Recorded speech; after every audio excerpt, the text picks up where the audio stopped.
hard-fought victory. We knew it would be. We knew it would be a great challenge, and we have a lot of respect for Butler. They're a ranked team. They deserve that ranking, and they've got a. I'm not sure I can find a lot of weaknesses in their game, in their team. I mean, they're deep. They shoot it. They get to the rim. They've got matchup problems all over the court. They rebound it, and we were going to have to play an extraordinary game, and we did. We didn't play what I would call a 40-minute game. We had some lulls at the end of the first half after we got up 10 that we certainly like to have back, but we learned from it. We responded in the second half, and every time that we really did what we wanted to do in the sense of following the game plan, we had some good success. And first half, we got a little careless with that once we had the 10-point lead. Like I said, our transition defense wasn't as good. A couple fouls that didn't happen. We shot it a little too quick without getting through the paint. And in the second half, we didn't have any of that. And I think the fact that they only got 8 free throws in the second half, the fact that Kellen Dunham didn't get any of them in the second half was big, especially after 9 for 9 in the first half. The fact that we did a good job in the three-point shooting, and that with Kellen and Alex going 2 for 8, that's a huge thing in this game for us, because the way that they shoot it, we had to win the backboard battle. We felt to win the game, and we did. And our guys stayed committed to that. It was a 1-point game at the 6-minute mark. We got 5 straight stops. That's the sign of a team that's trying to grow up and get better. And that was big for us. And then to give up 1 basket in the last 3 minutes. And a lot of learning for us to do, obviously, in a short period of time before we play New Orleans, who's coming off a game, a win on the road last night against Southern Illinois. But we made a lot of progress this week. Frankly, we made a lot of progress since the Louisville game. And mindset, will, tenacity, all those types of things. And to me, everybody contributed to the win. They absolutely contributed to it. Yogi did a fantastic job of coming back in the second half. And because really Yogi was as locked in, as excited this week. He's always locked in. But there was just a little different level for him this week. And it was almost like a hot air balloon got all the air taken out of it when he got that second foul. And I felt bad for him. But at the bottom line, we knew we'd close the game with him on Dunham, and we wanted to get the game started right with him on Dunham. And he had a couple of calls, not go for him. We need his leadership, whether he's on the court or off. And in the second half, he brought it at a high level. So Troy continues to grow. Troy is trying to do the very best he can do from responding. From the Louisville game, when his backboard work was not up to par, he's made that much more of a desire for him. I think that showed today. He's getting better constantly. They all are. So proud of the win, proud of the way our coaches prepared him, especially Tim Buckley having a scout for this. And really proud that we have another guy cross the 1,000-point mark today like Yogi did. So extremely happy for him in that personal regards too. Zach? It's a little procedural, but you talked about opening and closing on Yogi. I know you used to do that with Victor Oladipo some too. How important was it for other guys to be able to handle like sort of the middle of the game with Dunham so that you didn't have to wear Yogi down guarding? Well, we had numerous defensive things that we were going to do, and we did them for the most part, with different coverages. But Dunham is a hard matchup because he does so much after he catches the ball. First, he does a great job of moving without the ball, using screens, cutting, changing speeds, working to get open. But then there's so much movement once he gets the ball. So you have to have incredible discipline once he gets it. And he's very adept and very good at drawing fouls. And so you're not going to really guard a young man like that with that kind of ability to create that contact the whole game. But we rolled the dice with having him start the game that way, and unfortunately, calls just didn't go our way. So we had numerous guys that would guard him. I mean, and they're certainly far more than a one-man team. I mean, you can't lose sight of Keelan Martin when he's in the game, and Travis is an incredibly hard matchup, not just because of the way he scores at the post, but because of the way he passes from the high post, the way he shoots the ball. And they're good. I mean, they really understand what they're doing. Chris has done a fantastic job. He really has. I mean, he is an excellent coach. I don't know him well, but I've watched his teams at Gardner-Webb. We even went back and studied some of the things they did at Gardner-Webb, if we put in a couple different defenses this week, we got a lot of respect for what he does. And Michael Lewis is doing a fantastic job over there as well, and is a future head coach. Not to mention the other guys they have on their staff. I just know Michael a little better. Mike? You mentioned earlier about a team trying to grow up and get better.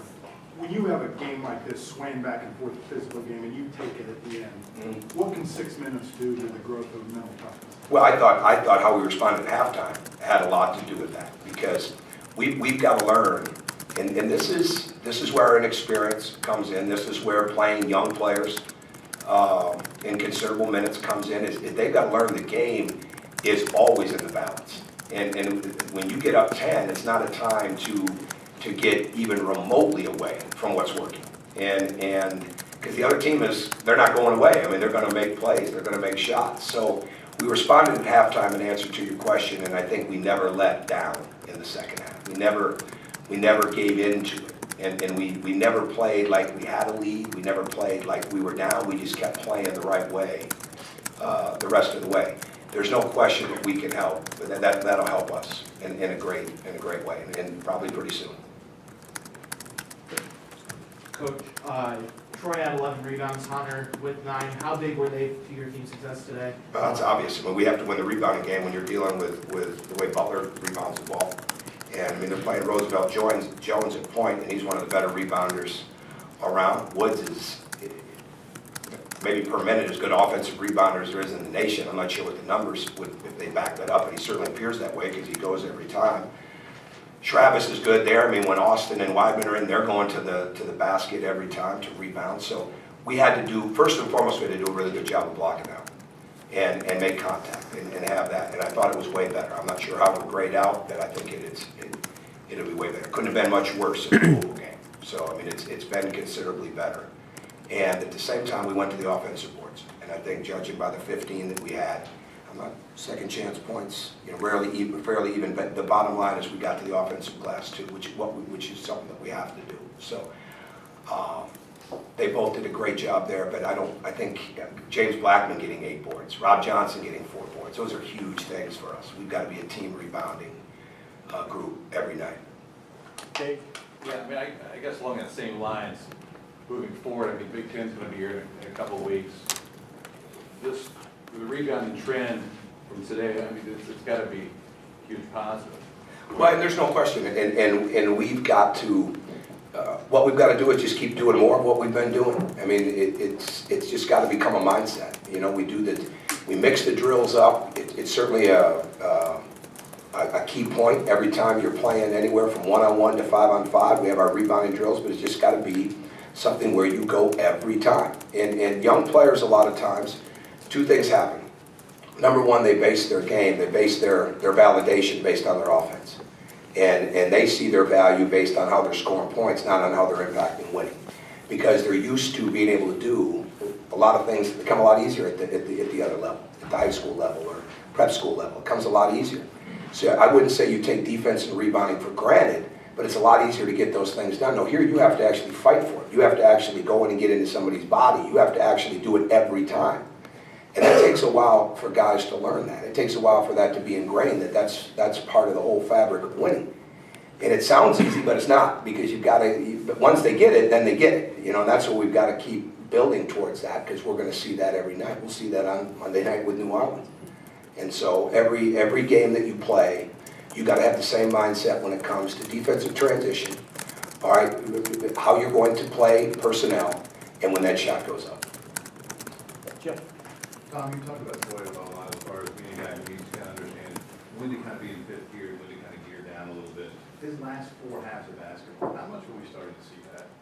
Well, I think he's very smart, for one thing, and he's a smart person who picks up things quickly, all right, but at the same time, he's sometimes his own worst enemy when it comes to being stubborn as to what really works, and he's growing out of that, and I think that's a big thing. I'd rather have a guy that can get to that 5th gear than one that can't, because you can always turn the gears down a little bit, but it is really, really hard, okay, to get those gears higher, right? So he's learning more about patience with the ball. He's gotten better in the screen and roll game in the last couple of weeks. It started to show up. He's gotten better with being more tenacious, but he's also got a lot of personal determination to be a great player. And I think when you have that, you look at the film, it doesn't matter how smart you are, book smart, basketball smart, if you can't be honest with yourself with what you see on film. And if you see it on film and it doesn't look right, you have to fix it. There's no rationalizing, you have to fix it. And he needed to become a more aggressive rebounder, a guy that uses screens better, because we want to put the ball in his hands. I mean, the more times you can do it, it frees up our guys for shots. He's got to become a more committed defender, and he's got to stay absolutely humble as he does it. And we've made progress, and we've got to keep making progress. It's a lot like Hunter. You want every day, you want them to be better than what they were. It sounds corny, but it's the absolute truth. And they can't get ahead of themselves. And we've got to keep holding them to that standard that they're raising every day. Bob? Time you started Zeisloft and Hartman in the second half, what was the thinking? The thinking was we needed to be just a little bit older. And it wasn't about offense, it was more about mindset. And in this type of game right here, you've got to look at it and say, okay, all right, let's just take a second here, look at it, all right, and get back into the flow and focus on what's important, which is how good our defense has got to be, how good our rebounding has got to be, and let the game come to us a little bit better. Those two, Rob and James, bring a lot to us, okay? And there's no birthright on starting lineups, and there's no, well, this is what we're doing every game. You have to adjust it based on how you see fit, and I thought those two did a really good job of responding. And I thought Nick and Colin did a really good job of going in there and helping provide something that we needed to get the second half started, because we did not have momentum at the end of the half, and we needed to get momentum back in our favor, in the sense that we were going to establish how we needed to play that game. And I thought James and Rob did a very good job of coming in and adding to that, and then impacting that after they added to it. And that's what you have to have. Okay. Anything else? Yeah, hey Tom, sorry, over here. Your offense against their defense, they were only giving up 55 points, you scored almost 30 points more than them. Can you talk about maybe the efficiency of that offense and the fact that you were efficient offensively inside and out, as well as only had 11 turnovers, which is good? Well, the bottom line is we have to be on the attack constantly. Miss or make, we have to be on the attack. And the key with a team like Butler, much like the teams like Wisconsin and Georgetown, Nebraska will be like this, Illinois is like this a little bit. When they don't get, they don't want to be extended, okay? I mean, they want to play defense the way they want to play it. They want to play it to the three-point line. And you've got to push and attack and utilize all your opportunities on the break. But at the same time, you don't want to come down and just turn it into a half-court grinded-out offense. So even when you're in the half-court, you've got to keep the ball moving. So basically, it's be on the attack. It's not there, get it swung, get it back out, but don't stop moving. Don't stop and let's just set it up unless we found something that we want, you know, which certainly happens. But for us, when we're moving the ball and when our bodies are moving and when we're defending like we did in the second half and getting out in the break and getting the fast break points like that, we've got a very good offense. When we slow it down, when we take first side jumpers, when we take shots that aren't there, when we over dribble, we've got a very poor offense. And our guys are learning the difference. And when you defend, again, like I said in the second half, you don't get into a trade basket mode for the whole game, and when you can put multiple stops together, your offense is going to look a lot better. And they're learning that they're learning more about each other all the time with what each other's strengths are and how to play to those. But the bottom line, the more movement, the better we're going to be. Last question, Jeremy. You mentioned earlier the will and tenacity your team had. How much did you see them sort of follow Yogi's lead in that regard down the stretch? Well, I think in the second half, I think they did. I think we didn't have Yogi enough, and frankly, he didn't do a very good job of that in the first half, which we covered. Is he wanted to play so bad, he was so excited to play, and he let himself get taken out of it a little bit verbally and mentally because he was sitting over there with those fouls. He's going back in. I mean, there's no doubt about that, and I wasn't going to sit him over there that early with 2 fouls in the whole half. We'll adjust. But he's got a tremendous presence. And to me, I'm always harder on him because he has it in him, but number 2, he doesn't get nearly the national credit that he deserves for what kind of two-way player he is.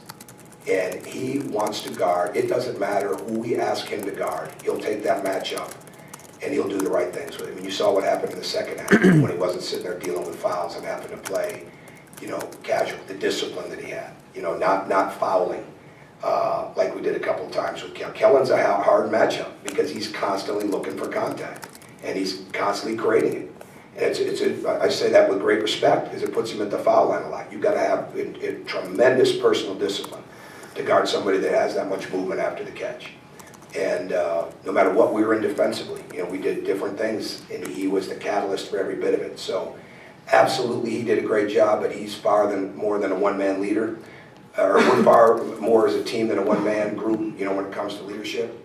But at the same time, his presence is really, really important to everybody. Thank you.